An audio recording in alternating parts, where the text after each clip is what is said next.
พอทีนี้คืออยากถามว่าในกรณีที่น้ำท่วมแบบนี้เนาะและก็คนเห็ดนาและมีผู้เข้ามาซอยเหลือบอมีเข้ามาแบบว่าสมมติว่าลงทุนงบประมาณนี้ไป10,000แล้วมีคนมาทดแทนบอมีเงินมาซอยเหลือบอก็ถ้าว่าน้ำท่วมแบบว่าคือปีนี้นี่น้ำท่วมน้ำขึ้นน้ำมาไวตอนนี้คือว่าเกษตรกรก็คือยังไม่ได้ลงมือปักดำนานะคือปีนี้อาจจะบ่ซอยนะอาจจะบ่มีซอยหน่วยงานใดเข้ามาซอยเหลือถ้าปีใดแบบว่าน้ำท่วมเดือนพฤศจิกาธันวาเวลาเขาซุกแล้วเวลาเขาใกล้สิเกี่ยวแล้วน้ำมาท่วมเพิ่นก็ซอยอยู่ซอยใดอันไหนมากับประมาณ2ห่อปลากระป๋องห่อป๋องหนึ่งแล้วก็น้ำดื่มขวดหนึ่งเล่าไปกับความจริงอ่ะ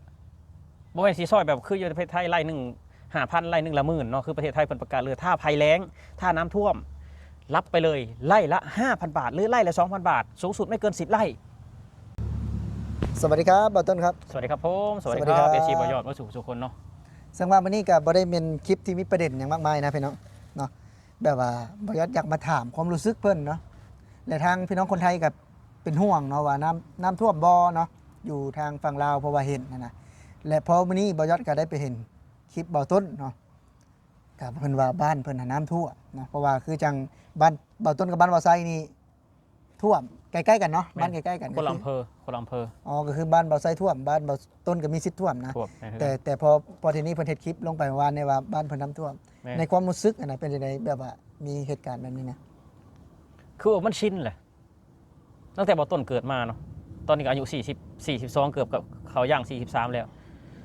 มันก็เฮ็ดหน้าน่ะ5ปีได้เกี่ยวเขาดอกประมาณปีนึง4ปีคือน้ำท่วมตายหมดน้ำท่วมน้ำมาจากไสมาจากเหนือมาจากเวียดนามน้ำนี่น้ำจากเขื่อนบ่คือน้ำฝนตกซื่อมันก็มีส่วนเนาะเพราะว่าประเทศลาวเป็นแบตเตอรี่แห่งอาเซียนนะประเทศลาวเนาะเพราะฉะนั้นแล้วเขื่อนนี่คือถ้าว่ารัฐบาลเพิ่นจะเฮ็ดแบตเตอรี่แห่งอาเซียนมันต้องมีเขื่อนหลายแม่นบ่ล่ะหลังจากฝนตกแล้วถ้าน้ำเต็มเขื่อนแล้วเพิ่นสิเอาไปไสคันเพิ่นบ่ปล่อยลงมาปล่อยอ้อแม่นก็คือน้ำฝนนี่ก็ส่วนหนึ่งเนาะก็น้ำฝนกับน้ำเขื่อนมันก็ก่อนสิน้ำเขื่อนก่อนเขื่อนสิเต็มมันก็จากฝนนั่นแหละอ๋อมันจากฝนนั่นแหละก็คือปล่อยลงมาปล่อยลงมาบ่ทีแรกบางแบบว่าคิดว่าแบบว่าฝนตกซื่อฝนตกซื่อน้ำบ่ท่วมเนาะถ้าฝนตกซื่อนะถ้าบ่มีเขื่อนแถวนั้นถ้าว่ามันบ่มีเขื่อนมันก็สิเปอร์เซ็นต์มาท่วมก็คือสิมีน้อยแม่นมีน้อยแล้วคือแบบว่าเฮาอยู่พี่นะคือมีเห็นอ้ายเอาขึ้นนะแบบว่าเป็นห่วงพ่อห่วงแม่บ่แบบว่าน้ำท่วมแบบนี้นะคือตอนนี้พ่อบ่ต้นบ่ได้ทำนาเลยอ๋อเพิ่นบ่ได้เฮ็ดให้นาแล้วถามว่าเป็นห่วงบ่ในความรู้สึกของถ้าคนเป็นมนุษย์ก็เป็นห่วงคนอยู่ในบ้านนั่นแหละทุกคนเป็นห่วงคนอยู่ในหมู่บ้านเป็นห่วงทุกคนนั่นแหละเพื่อสิได้เกี่ยวข้าวเพื่อสิได้กินข้าวเพื่อสิได้ขายข้าวบางคนก็กู้หนี้ยืมสินมาเนาะเฮ็ดไร่เฮ็ดนาเฮ็ดหัวเฮ็ดสวนเพื่อที่จะได้เฮ็ดให้เพื่อจะได้เฮ็ดนาแบบนี้ถึกผลกระทบภัยแล้งภัยน้ำท่วมมาแบบนี้แหละก็เฮ็ดให้เกษตรกรก็ขาดทุนเฮ็ดให้เกษตรกรก็บ่มีข้าวกินคือว่าบ้านเฮาอย่าลืมนะว่าเฮ็ดอาชีพเฮ็ดนาเป็นหลักบ่ต้นก็เป็นห่วงคือกันนั่นแหละเป็นห่วงทุกคนน่ะถ้าบ่ต้นแบบว่ารวย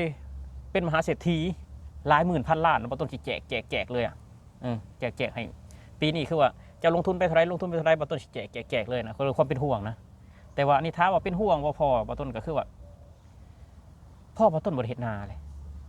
ก็คือบอสสมมติว่าน้ำท่วมแบบนี้เดี๋ยวจะถามเติมเนาะจะถามต้นเติมเพราะว่าเพิ่นเป็นคนพื้นที่พี่น้องบ้านบ่ยอดก็บ่เคยน้ำท่วมว่าซั่นซะแต่พอทีนี้คืออยากถามว่าในกรณีที่น้ำท่วมแบบนี้เนาะแล้วก็คนเฮ็ดนาและมีผู้เข้ามาซอยเหลือบอมีเข้ามาแบบว่าสมมุติว่า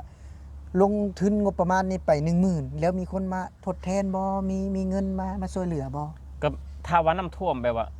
คือปีนี้นี่น้ำท่วมน้ำขึ้นน้ำมาไวตอนนี้คือว่าเกษตรกรก็คือยังไม่ได้ลงมือปักดำนานะคือปีนี้อาจจะบ่ซอยนะอาจจะบ่มีซอยหน่วยงานใดเข้ามาซอยเหลือถ้าปีใดแบบว่าน้ำท่วมเดือนพฤศจิกาธันวาเวลาเขาซุกแล้วเวลาเขาใกล้สิเกี่ยวแล้วน้ำมาท่วมเพิ่นก็ซอยอยู่ซอยใดอันไหนมากับประมาณ2ห่อปลากระป๋องห่อป๋องหนึ่งแล้วก็น้ำดื่มขวดหนึ่งเว้าไปกับความจริงอ่ะบ่แม่นสิซอยแบบคืออยู่ในประเทศไทยไร่หนึ่ง5,000ไร่หนึ่งละหมื่นเนาะคือประเทศไทยเพิ่นประกาศเลยถ้าภัยแล้งถ้าน้ำท่วมรับไปเลยไร่ละ 5,000 บาทหรือไร่ละ 2,000 บาทสูงสุดไม่เกิน10ไร่คือ อยู่แนวนี้นี่บ่มีนโยบายปานนี้เนาะ บ่มี อันนี้เบาต้นนี่เว้าจากความจริงใจว่า คือสมมุติว่ามีน้ำท่วมแต่ละปีเนาะ อืม ก็คือได้สูงสุดไม่ได้บ่เงินจากล้า เงิ น น 2 ล้าน เงินนี่บ่ได้เงินนี่บ่ได้ ได้แค่ปลากระป๋อง ปลากระป๋องมาม่า กี่ยี่ห้อปลากระป๋องกี่แพ็ค มาม่าก็สิประมาณ2ห่อนะบ่แม่นเพิ่นสิซื้อเป็นแพ็คไปให้นะ น้ำท่วมนี่นะ น้ำท่วมนี่ ให้เดี๋ยวอาจารย์บัดนี้ เอามาบ้านเฮาก็ฮู้จักอยู่บ้านเฮารัฐบาลเพิ่นก็บ่มีเงิน บ่เพราะว่าบางพื้นที่เด้บ่ยศก็อันนี้บ่ยศบ่ได้เข้าข้างไปนะแต่ว่าบางพื้นที่มันคือบ่คือกันมันอยู่ประเทศเดียวกัน อยู่พื้นที่ใดๆเอา เอาสิคือบ้านเมียบ่ยอดนี่มัน อืม เพิ่นจะได้เป็นรายเดือนเด้ เดือนละใด เดือนละ600,000 อืม น้ำท่วมนะ เงินช่วยเหลือ เงินช่วยเหลืออ ม เดือนละ600,000ไว้ซื้อข้าว อืม ในกรณีมันท่วมหลายบ่นั้นบ่ยอดก็บ่ฮู้นะ อืม บ้านเมียบ่ยอดนะบ้านแฟนของบ่ยอดเนี่ยพี่น้องเวลาน้ำท่วมหลายเลยล่ะท่วมทุกหลังคาก็คืออจะได้ทุกหลังจะได้ทุกครอบครัว ครอบครัวละ600,000กีบ ใช้กี่คือเกือบ1,000 บาทเนาะ ก็คือ จักเดือนบัดนี้เพิ่นให้ ก็จนแบบว่าสิได้ทำนารอบใหม่ อ๋อ อันนี้บ่จะบ่ฮู้นะว่าได้เงินจากส่วนใดตัวนี้แต่ว่าคือในหมู่บ้านน่ะเพิ่นได้หันนะ ก็คือได้เงินจากส่วนเหลือจากรัฐบาลนี่แหละรัฐบาลบ่ส่งเหลือแล้วแต่เนาะคือแล้วแต่อันนี้ก็คือว่าอยู่นำผู้ว่าเลยล่ะ เพราะว่าเพิ่น เออ เพิ่นก็มีเจ้ามีนายหลายว่าซั่นๆหรือว่ามีแบบว่าผู้รักผู้ใหญ่หลายมันเมียบ่ยอดนะ มันกับบ่เกี่ยวนะกับผู้รักผู้ใหญ่เพราะว่าอยู่ในสังคมลาวหรือว่าประชาชนคนลาวก็มีสิทธิ์เท่าเทียมกันนะถ้าว่าเพราะบ้านเฮาเป็นประชาธิปไตยเนาะเพิ่นว่าประชาธิปไตยประชาชนลาวทุกคนต้องมีสิทธิ์เท่าเทียมกัน แต่ว่าสิ่งที่บ้านเมียบ่ยอดได้เงินนี่ก็เป็นเพราะผู้บริหารนะ เขตนั้นว่าซั่น เป็นผู้บริหารเขตนั่นว่าเจ้าสิมีวิธีแบบใดที่ได้เงินจากรัฐบาลก้อนหนึ่งเพื่อมาเยียวยาพ่อแม่ประชาชนที่น้ำท่วมหรือว่าเพิ่นให้ทุกจังหวัด หรือว่าเพิ่นให้ทุกอำเภอ แต่ว่าเจ้าบอกเอาไปแจกกับประชาชน เจ้าเอากินไปซะ เนาะ แม่น ก็คือจังบ่ต้นว่านี่แหละเนาะ บ่เคยมีบ่ต้นบ้านบ่ต้นบ่เคยมีไล่ละ200,000 กีบก็พอนะบ่ต้องคอหลายละไล่ละ200,000 กีบ คือแค่ใดเนาะ ไล่ละ200,000 กีบประชาชนก็ตบมือบลาบลาบลาบลาบดีใจอ่ะ อันนี้ ดีใจอ่ะ พี่น้องคิดเบิ่งว่าความที่ลูกชาวนาเนาะบ่ยอดก็ลูกชาวนานะแต่ว่าบ้านบ่ยอดมันบ้านโคกพี่น้องเนาะมันเป็นนาโคกมันเลยบ่ได้ท่วม แล้วก็ถือว่าท่วมยากอะแต่ว่าบ้านบ่อต้นนี่คือว่าท่วมพี่น้อง ท่วมบ้านบ่ต้น แล้วก็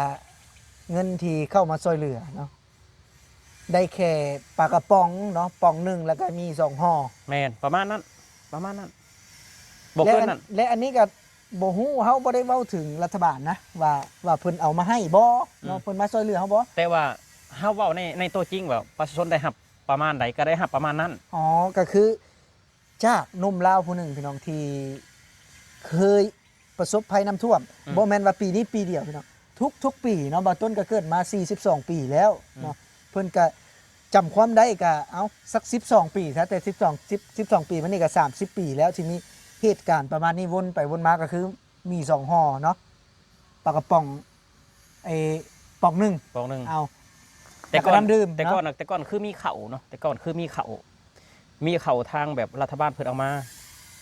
แล้วเฮาไปยืมเพิ่นกิน อ๋อ ไปยืมเพิ่นกินแล้วก็ต้องใช้เพิ่นได้บาดนี่นะบ่ต้นบ่ฮู้ว่าเพิ่นมาซอยเหลือซื่อๆแต่ว่าผู้ใหญ่บ้านเก็บดอกมันบ่หรือจังใดบ่ฮู้คือไปยืมเขาอ่ะยืมกระสอบหนึงเฮาก็ต้องใช้อีกกระสอบหนึงอ่ะ คือหลายคนไทยนี่เพิ่นสงสัยเด้หลายคนเพิ่นสงสัยว่า อืม เอ้าเป็นหยังบ่ต้นคือว่าไปนั้นว่าบ่ได้ฮู้หยังเลยบ่คนลาวบ่ต้นอธิบายว่าคนไทยเพิ่นสงสัยนะว่าขนาดผู้ใหญ่บ้านนี่เอามานี่เฮายังสิบ่ฮู้นะอยากอธิบายเป็นหยังว่าเฮาคือแบบว่าบ่ฮู้แบบนั้น คือว่าคนลาวนี่เนาะคือคนลาวเนี่ยทุกคนส่วนหลายแล้วแม่นคนที่แบบว่าความรู้ยังบ่สูง ม การศึกษาการเข้าถึงการศึกษายังน้อยคือว่าผู้ใหญ่บ้านเว่าแบบใดประชาชนในหมู่บ้านก็เว่าแบบนั้น คือว่าลงประชุมเนาะผู้ใหญ่บ้านเรียกประชุมอยู่ที่ศาลาหมู่บ้าน คือว่าคือมีข้าวมานี่เนาะเฮาผู้ใดแบบว่าบ่มีข้าวกินแล้วไปยืมเอาลงมาชี้ไว้ว่าผู้นี้ยืมข้าวเท่านั้นสอบตัวนี้สอบผู้นั้นตัวนี้กิโลตัวนี้กิโลบัตรเวลาฮอดควบ1 ปี แล้วผู้ใหญ่บ้านก็สิมาหลอกเก็บได้บัดนี้หลอกเก็บเขาทั้งต้นทั้งดอก ไอ้เข้านี่เข้ามาจากไสเข้านี่ มาจากเมืองมาจากรัฐบาลเพิ่นเอา อ๋อ มา มาจากอำเภอ แม่น มาจากอำเภอเข้านี่ แม่น เอามาให้เฮาเซาซื้อ เอามาให้เฮาแบบยืมกิน ๆยืมกิน แม่น แล้วบัดนี้มาของไผเฮาก็บ่ฮู้อีกว่าของไผ ของไผบ่ฮู้อีก อ๋อของไผเอามาที่แบบว่า มีนโยบายตัวว่ายืมกินนี่เนาะ แม่นคือว่า แต่ว่าฮู้แท้ว่าเข้าจำนวนนี้นี่ก็คือเอามาจากในเมือง แม่น เนาะ มา มา จา จาก กอำเภอ คือว่าผู้ใหญ่บ้านว่าในใดก็คือประชาชนก็ว่าในนั้นเพราะว่าคือคนบ่มีความรู้เนาะคือว่าผู้ใหญ่บ้านบ่ได้ประกาศชัดเจนว่าเอามาแนวใดเอามาจังใดว่าจะได้ก็ว่าจังนั้นอืม แต่ ประชาชนก็ไป แต่ ตามนั้น คนเฮาเป็นหยังหลายคนก็คือกิน มันบ่มี มันบ่มี ก็คือมันจำเป็นแล้ว มัน ตอ บ่ น มี นั้น มัน น่ะ จำเป็น บ่แม่นสิมาซอยเหลือได้ตัวนี้นะมาเอาอีกรูปแบบหนึงได้มีดอกอีก มันก็กับมีดอกทุกคนมีดอก แต่ว่าทางขันเทิงเพิ่นน่ะมาซอยเรือแบบฟรีๆบ่อันนี้ก็บ่ฮู้แต่ว่าตกฮอดบ้านหรือว่าหมู่บ้านนี่ผู้ใหญ่บ้านต้องเก็บดอก อ๋อ เก็บดอกอืม ก็คือกินเปอร์เซ็นต์จากตรงนี้ อืม อันนี้จักปีผ่านมาแล้วตัวนี้ คือบ่ต้นประมาณ30 ปีผ่านมาแล้วนะบ่ต้นน่ะอายุประมาณ8ขวบ9ขวบบ่ต้นจำความได้เลยนะบ่ต้นคือเป็นคนที่อาจจำตั้งแต่อดีต จนปัจจุบัน แม่น ก็คือนี่สิ่งที่แบบว่ายากๆสิ่งที่แบบว่าเฮาสงสัยนี่เฮาจะจำบ่ต้นนี้จะจำไปเลย บ่ เนาะ ต้นนี่เป็นคนแบบว่าจำตั้งแต่ยังน้อยสิ่งที่แบบว่าอันนั้นบ่ต้นจำตั้งแต่7 8ขวบคือบ่ต้นแบบเคยแบบว่าสีฟันครั้งแรกอยู่ห้องป .3 ห้องป .3 จักขวบ9ขวบบ่ต้นจำได้อะ บ่บ่ยอดนี่บ่ยอดก็อันนั้นนะว่าคำว่า 4,000 นี่บ่ยอดก็สักป .3 ประมาณป .3 แปรงฟันครั้งแรกบ่ต้นอายุ9ขวบบ่ต้นยังจำได้เลย อืม อืม เล็บความรู้สึกเป็นอะไรบ่ต้นที่มีเหตุการณ์แบบนี้นะ บ่ต้นคิดว่ามันบ่โปร่งใสพอมันบ่โปร่งใสพอ ก็คือบ่ยอดเว้าอะไรเนาะบางบ้าน แต่ถ้าบ้านคือที่บ่ต้นเว้านี่คือที่บ่ต้นได้นี่มีบ่อันมาม่าปลากระป๋องอันอย่างละห่อนี่ก็นี่ก็มี มี แต่บ้านที่ได้คือบ่ยอดเว้านี่ก็มี อืม หานะ มันบ่คือกัน บ่ยอดเว้ามันเป็นหยังมันเป็นน้ำไผตัวนี้เนี่ยเพราะว่ามันยังสองแง่สองงามเด้ มันเป็นนำนักการเมืองท้องถิ่น เนาะ ก็ว่าได้ บ่ยอดว่า นักการเมืองท้องถิ่นนักการเมืองท้องถิ่น คันเว้าอย่างหนึงนี่คือบ่ยอดนี่นะบ่ยอดเนี่ย หลังคาเนี่ยไปทั้งหลังเลย บ่ยอดก็จดเนาะว่ามีกระเบื้องมีอลูซิงกี่แผ่นเนาะมีไม้กี่ตัวบ่ยอดก็จดละเอียดนะแต่บ่ได้นะแต่พอทีนี้เนาะมีเหตุการณ์แบบนี้เกิดขึ้นคือกัน อยู่แถวอำเภอใกล้เคียงนะพี่น้องเพิ่นผัดใดหั้นนะ บ่ยอดว่ามันเป็นน้ำผู้ใดหั้นนะมันเป็นน้ำตัวใดอันที่เป็นแบบนี้หั้นนะ มันเป็นน้ำผู้บริหาร ท้องถิ่นเท่านี้แหละเนาะ มันเป็นน้ำผู้บริหาร เป็นผู้บริหารเนาะทุกคนแบบคือบ่ต้นว่าเขาแหละหมู่บ้านจะพัฒนา ถ้าผู้ใหญ่บ้านฉลาดพอ เอา เอ้า FC ที่เข้ามาเป็นบ่ยอดอีกแล้วนี่ เอ้าก็ต้องผู้ใหญ่บ้านฉลาดพอเนาะบ้านจะเข้มแข็ง ผู้ใหญ่บ้านต้องเข้มแข็งก่อน บ้านไหนจะปลอดสารเสพติด ผู้ใหญ่บ้านต้องเข้มแข็ง อันนี้คือแนว ทุก คิ สิ่ ด งทุกอย่างก็คือหมู่บ้านนี่ต้องมอบให้ผู้ใหญ่บ้านนะต้องมอบให้ผู้ใหญ่บ้านเป็นผู้บริหาร ถ้าว่าเอาครอบครัวบ่าวยอดนี่จะพัฒนาไปในทิศทางใดก็คือบ่าวยอดเป็นผู้วางแผนหัวหน้าครอบครัว ก็คือต้องเฮ็ด แม่น ตัวอย่างให้เพิ่นเห็นก่อน แม่น เนาะ คือแบบพาเมียพาลูก เจ้าจะเป็นแบบครอบครัวแบบใดครอบครัวแบบพอเพียงบ่เจ้าก็พาลูกพาเมียเจ้าปลูกเขาปลูกกะเพราปลูกผักบุ้งกินเองครอบครัวเข้มแข็งเลี้ยงไก่เลี้ยงเป็ดไข่กินเองอันนี้ครอบครัวเข้มแข็งเจ้าจะเป็นแบบใดอยากให้ครอบครัวจะเป็นแบบใดคือเจ้าเป็นผู้นำพาอันนี้คือกันบ้านนี่เป็นน้ำผู้ใหญ่บ้านนี่แหละ ถ้าหากว่ามีน้ำท่วมแบบนี้นะก็อยากให้มันโปร่งใสสุดในคือมุมมองบ่ต้นนะ แม่น คือถามมาเป็นห่วงพ่อห่วงแม่เนาะคือจุดเริ่มต้นที่เว้าในคลิปนี้ก็คือแบบก็เป็นห่วงแต่ว่าถือว่าสถานการณ์ยังบ่ได้ถึงขั้นนั้นเนาะ แม่น ยังบ่ได้ถึงขั้นที่แบบว่าอยู่บนหลังคาแบบนี้แมันบ่ ยังคือบ้านเบาต้นฮะน้ำท่วมแต่ทุ่งนานะแต่ไม่ได้ท่วมบ้าน อ๋อน้ำท่วมแต่ทุ่งนา แม่นไม่ได้ท่วมบ้าน ถื คือ อ ว่า บ้านเบาต้นนี่คือบ้านสุบ้านมันเป็นเนินขึ้นไปอ่ะ ถือว่าท่วมทุ่งนานี่ถือว่าปีเว้นปีบ่ในวันนี้นี่บ่ เกือบทุกปีอ่ะ อ๋อ เกือบทุกปีอ่ะ เอาแล้วเพิ่นเฮ็ดนาได้ได๋ซั่น คือปีที่แล้วบ่ท่วมปีก่อนท่วมปีนี้ท่วมอีกแล้วนี่ ก็ถือว่านี่ทำนาแบบว่าทำนากับความเสี่ยงนี่ เอาก็เฮ็ดไปแล้วมันบ่มีอ่ะก็บ่เฮ็ดมันก็บ่มีคืออาชีพบ้านเฮาก็คือแบบว่าเฮ็ดนา คือแบบว่าสิพ่อแม่ว่าต้นตะกี้ก็เฮ็ดนาน้ำท่วมก็ย่ามันแต่ก่อนนะแบบว่าคือครอบครัวว่าต้นยังทำนาอยู่ แต่ก่อนคือยังบ่มีแบบว่าข่าวพยากรณ์อากาศเนาะคือข่าวพยากรณ์อากาศยังบ่มีคือบ่ได้เฮาบ่มีโลกอินเทอร์เน็ตแบบนี้ว่าพายุสิเข้าบ่แม่นยังบ่คือนอนเวลากลางคืนนี่ได้ยินเสียงฟ้าร้องนี่นะป้านี่จมแล้วป้านี่ว้าวยามมื้อคืนแล้วน้ำท่วมนาอีกแล้วปีนี้เฮาอึดเข้าวอีกแล้ว แต่ปัจจุบันนี้เนี่ยฮู้ล่วงหน้าเลยปัจจุบันนี้นะ แม่นคือจุบันนี้ก็คือว่าพ่อบ่ต้นก็บ่ได้เฮ็ดให้เฮ็ดนาแล้วนะแบบว่า ก็คือฮู้แล้วเนาะ เอ้ยน้องก็คือมาทำงานประเทศไทยแหละเฮ็ดทำแต่หน้าปังเนาะทำแต่แบบหน้าแรงคือบ้านเฮาทำฤดูแบบฤดูหนาว คือบ่แม่นฤดูฝนตกนะฤดูฝนนะ คือแบบว่าทำนาแซงมันบ่ยอดนะ แม่น มันบ่ แม่น ยอดคือทำนาแซง